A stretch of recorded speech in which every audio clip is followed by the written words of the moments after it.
everybody! Last week, I told you my thoughts on Star Wars Rebels Season 1, which you can watch by clicking there. Today, I'm going to tell you my thoughts on Star Wars Rebels Season 2. And just like the first season, I actually watched it like 5 years ago, but don't remember it, so I'm basically going to be talking about it after watching it for the first time. And spoiler alert, I loved it.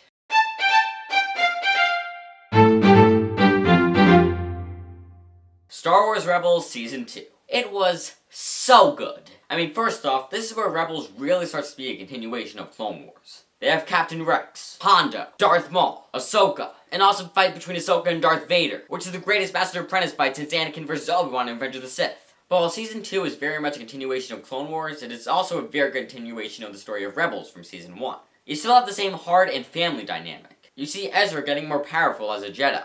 You see the rebellion growing larger and larger. And I think they do a very good job balancing staying consistent with the story of Rebels and continuing Clone Wars. Anyway, this season is really about the Rebels adjusting to working with the larger rebellion and not on their own anymore. Some, like Hera, are adjusting well to it, while others, like Kanan, liked it better when they were on their own. They end up having to go back to Lothal and meet Darth Vader. Ezra and Kanan try to fight him, but they don't really do that well because, well, you know, Darth Vader. However, they do manage to escape, but wait, Darth Vader put his tracker on their ship! He follows them back to the Rebellion, and you could probably tell that doesn't go very well for the Rebellion, because again, you know, Darth Vader. Basically, the entire Rebellion is fighting Darth Vader, and they still barely win. And by win, I mean escape into hyperspace. Now, I do have to point out something really awesome that happens during this fight that's a continuation of Clone Wars. Ahsoka finds out that Darth Vader is Anakin, her master. This is what really starts Ahsoka's arc in this season. In terms of Ahsoka, this season is about her coming to terms with the fact that Anakin became Darth Vader and getting over feeling a bit guilty for that. I mean, that scene in the Shroud of Darkness when Ahsoka sees that vision of Anakin is so amazing despite the poorly designed animated Anakin. And the season ends with her dying.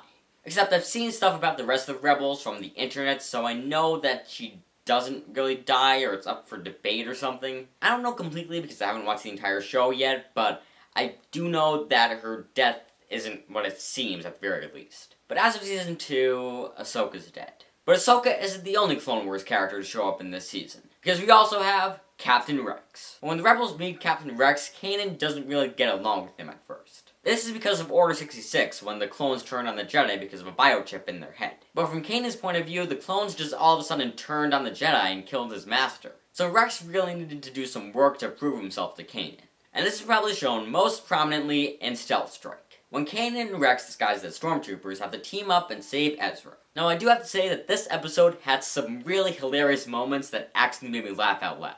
Number 1.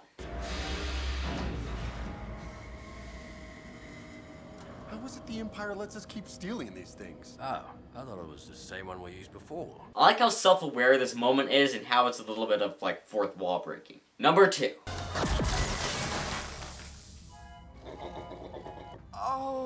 Oh no. You shot us! I can't believe you shot us! I mean, you were dressed like stormtroopers. And number 3. Oh, you really do shoot like a stormtrooper. Guess I don't have too much to worry about. This helmet. I can't see. However, I do have to say that I know this was a kid's show, but Ezra hiding behind Chopper was the stupidest thing I've ever seen. Staying on the topic of Clone Wars characters, Hondo is back in this season. Hondo in Rebels is so amazing. I love Hondo in Rebels. I think I honestly like him better in Rebels than I ever did in Clone Wars. Hondo is so hilarious. I think it's time for a segment that I like to call Pirate Proverbs with Hondo. I once was a captain, you know. Oh, the stories I could tell. So many of them true. I don't deal with washed up old relics. Come now, let's leave your wife out of this. You lied to me? I knew I liked you. I'm rich. I'm dead. An old Jedi sympathizer? I know, I wouldn't believe me either, but one of my best friends was a Jedi. I'm pretty sure we were friends. What an accusation! You wound me! Well, this must look incriminating. Now, Rebels doesn't just have Clone Wars characters, but it also adds some characters from the original trilogy. In my Season 1 video, I forgot to mention that Lando is in one of the episodes. And I just want to say that I find it so hilarious that Kanan and Ezra get so jealous of him. But back to Season 2. Princess Leia is in one of the episodes. And for some reason, Princess Leia has this weird habit of running into two men wearing stolen stormtrooper armor, one of whom a teenager who's training to be a Jedi, who was coincidentally born on the same day as her, and the other a sarcastic, charismatic guy in his 30s. And they are both accompanied by an older gentleman who knew the teenager's parents and was there when they died, or in this case, and for one of his parents, died. And the episode that Princess Leia is in, called Princess on Lothal, has the greatest non-Hondo line of the whole season right here. They're taking prisoners? They do that now? Wow, I just realized I took up way too much of this video talking about cameos in Rebels. Okay, I promise this is the last one, but I can't talk about Clone Wars cameos in Rebels and not talking about the king of all Clone Wars Rebels cameos, something, and I'm talking about Darth Maul. Having Darth Maul in Rebels was probably the best idea ever made. Darth Maul is such a cool, interesting character. I love how they had Darth Maul try to make Ezra his apprentice, which we'll get back to that later. Anyway, yeah, Darth Maul is awesome in Rebels. You know, I can't believe I've made it this far in the video without talking about the Inquisitors. Actually, I can believe that, because, to be honest, the Inquisitors are the least interesting thing about this season. Like, more Inquisitors, you're just taking what you did last season and multiplying it by 3. I don't know, I would have preferred that they changed it up a bit. Now, that's not to say that the Inquisitors were not cool at all, because they were. Honestly, though, I think that the Inquisitors being the least interesting thing about Season 2 says a little bit more about Season 2 than it does about the Inquisitors. Now, let's talk about Agent Kallus, specifically in the episode The Honorable Ones. What I love about this episode is that it shows that even Imperials, like Agent Kallus, don't completely agree with the Empire. And this is also the start of a friendship between Agent Kallus and Zeb, but that's a bit of Season 3 territory, so stay tuned for my next video for a little bit more about that. The last thing that I want to talk about is Ezra. And this season, we really see Ezra growing in his Force abilities. I love when Ezra finally does a Jedi mind trick in the episode Homecoming, and how it doesn't work at first, but then when it does, he kind of takes it a bit too far and has the guy do like an entire speech. I really mean it. This is the captain. You should get going. I should get going.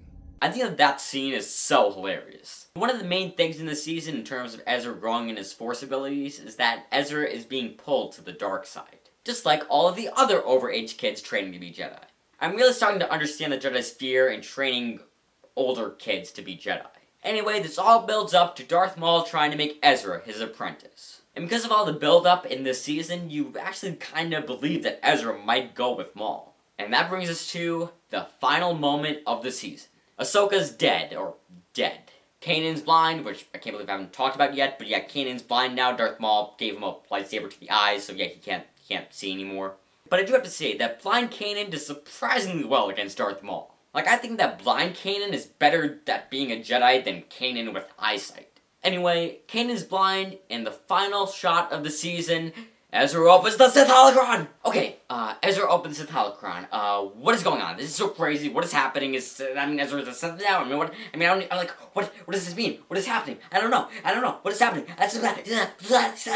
Well, stay tuned for next week to find out what Ezra opening the Sith Holocron means. In the meantime, though, please check out my previous video where I talked about Rebels Season 1.